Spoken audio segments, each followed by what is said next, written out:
اليوم الثامن لإضرابي عن الطعام. لحد امبارح كنت قادرة أتحرك، أمشي، أصور، حتى طلعت على مظاهرة وحسيت حالي قوية وجسمي متماسك بس بالوهن. اليوم الصبح صحيت على وجع ما إله اسم، حسيت بكل إشي إلا الجوع. جسمي بطل يطلب الأكل، حتى إنه رافض فكرة الأكل.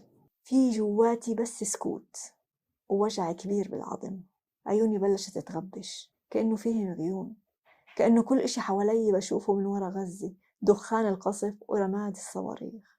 كل جسم إله حكايته مع الجوع، بس أنا بكل لحظة وجع بتذكر طفل بغزة. طفل ما بعرف اسمه، بس بعرف معنى البطن الفاضي والمصارين اللي بتلف على بعضها والخبز اللي صار حلم بعيد. يمكن أنا ضليت صامدة لأني دايما باكل قليل، بس هالطفل ما تعود بهالحرب إلا على الخوف والجوع وصوت الصواريخ. هالطفل اللي جوعوه مش بإيده، اللي جسمه أضعف من أي قرار، واللي يمكن مش فاهم ليش عم ببكي، بس ببكي من الجوع.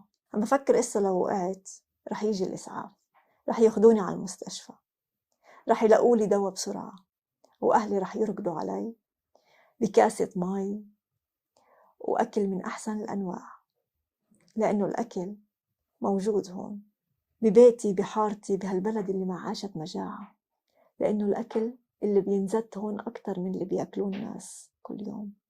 بس بغزة الولد اللي بقع ما بقع معه غير أمه، وهي تصرخ ابني مات وهو جوعان. بيوم الثامن بالإضراب عم بفكر بفادي، صديقي اللي عرفته لأكثر من 8 سنوات. فادي اللي استشهد وهو واقف بطابور الانتظار ليستنى كيس طحين، ليستنى لقمة يرجع فيها لإخواته الجوعانين. ما كان حامل سلاح ولا كان يهتف، كان حامل كيس فاضي وقلب مليان حياة وأمل إنه الحرب رح تخلص.